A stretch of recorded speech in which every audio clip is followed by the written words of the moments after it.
Bonjour William. Bonjour. Alors, concernant le 5 avril, la Cour de justice de l'Union européenne a proposé d'interdire complètement le démarchage pour les professions. Qu'est-ce que tu penses de ce sujet-là, concernant le profession du chiffre en particulier? Oui, alors, le démarchage est interdit. En principe, c'est en tout cas ce que l'on a en tête dans la profession. Alors, qu'est-ce que c'est que le démarchage?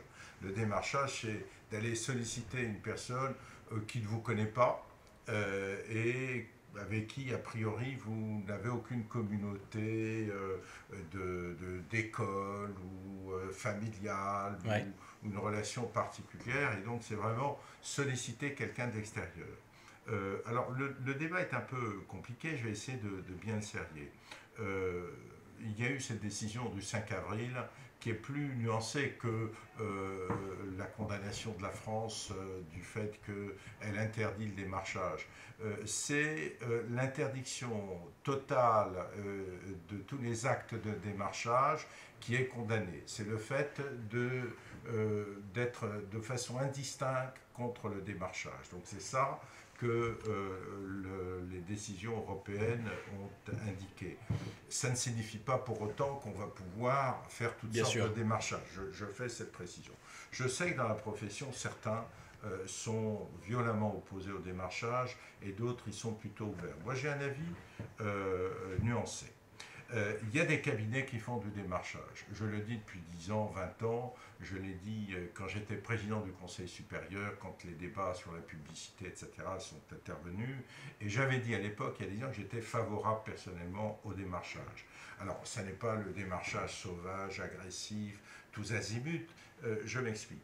Si le corps professionnel dans son ensemble, qui aujourd'hui n'a pas le droit de faire du démarchage, puisque chacun des individus n'a pas le droit de faire du démarchage, on peut faire de la publicité institutionnelle, des choses comme ça, c'est très bien. Mais, eh bien, cette action de démarchage que le corps professionnel dans son ensemble ne peut pas faire, euh, j'estime qu'elle fait perdre, d'une certaine manière, puisqu'on cherche par tous les moyens de développer nos marchés, on a raison, les choses sont plus difficiles qu'à 20 ans ou il y a 50 ans, et donc il faut maintenant arracher, si je peux me permettre, la clientèle.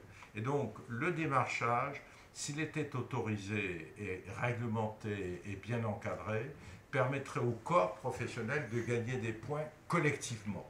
Alors le problème à résoudre, c'est comment faire que ce que Pierre gagne ne soit pas totalement ou pas du tout au détriment de Paul. Autrement dit, comment faire que ce démarchage ne contredisent pas les règles déontologiques et de Bien confraternité. sûr. Il y a un élément assez consubstantiel, assez essentiel à notre profession, c'est la confraternité. On dit tiens, et puis c'est comme ça. Bon. Donc, on peut imaginer que certaines actions de démarchage puissent être faites par le professionnel, alors quoi, il faut y réfléchir, mais qui ait la capacité au corps professionnel pris dans son ensemble d'agresser le marché commercialement. On sait qu'aujourd'hui, certains sont gigantesquement forts pour faire ça, même si nous sommes une profession de prestation intellectuelle avec la qualité, avec une image, on ne vend pas des hamburgers, certes, mais enfin, il y a aussi pas mal, sur beaucoup de créneaux, des concurrents et qui ne sont pas que dans les professions réglementées. Hein. En matière, par exemple, de conseil en système d'information, un confrère qui est ingénieur par ailleurs m'a dit un jour, un BTS d'informatique a déjà 30 personnes, on a démarré ensemble et moi j'ai personne parce que je ne peux pas démarcher, je ne peux pas faire de pub et tout. C'était il y a quelques temps. Bref. Donc, si on réglementait, si on encadrait bien le démarchage, si on limitait peut-être les actes de démarchage possibles, et si on instituait la règle que quand on démarche, moi j'aimerais bien qu'on laisse les spécialistes démarcher. Parce que le généraliste, souvent on voit des missions à ses confrères spécialistes d'un sujet. Donc si on encadre ça, je suis spécialiste en système d'information, je suis spécialiste dans tel ou tel domaine, je démarche pour développer mon activité, mais S'il y a un confrère chez le client, alors je dis attendez, vous avez un expert comptable, alors il faut que je l'appelle, il faut que je me concerte avec lui. Je vous ai démarché parce que j'ai fait une action qui fait que vous, client Mm. éventuel, qui ne me connaissez pas au départ, vous m'écoutez, vous me dites tiens, c'est quoi que vous me proposez là? Mais je vous demande aussitôt, est-ce que vous avez un expert comptable? S'il y en a un, je me mets en contact avec lui et je lui demande l'autorisation, je vois comment je peux lui proposer. Je ne vais pas autoriser le démarchage qui est de faire de la tenue de comptabilité quand il y a déjà un client de tenue. Sinon, on revient au gladiateur de Rome, il va y avoir du sang partout. C'est pas ça qu'il faut faire. Il faut permettre, en particulier à ceux qui sont dans des spécialités, de développer. Si pour une spécialité X, il y a 1000 confrères qui sont spécialistes alors qu'on est 20 000 en tout, ça veut dire que c'est 5% de la population. Ils ne vont pas enlever le pain de la bouche aux autres. Voilà. À l'inverse, certains, je ne veux pas donner les signatures syndicales de tout ça, sont pour le démarchage de façon peut-être excessive, etc.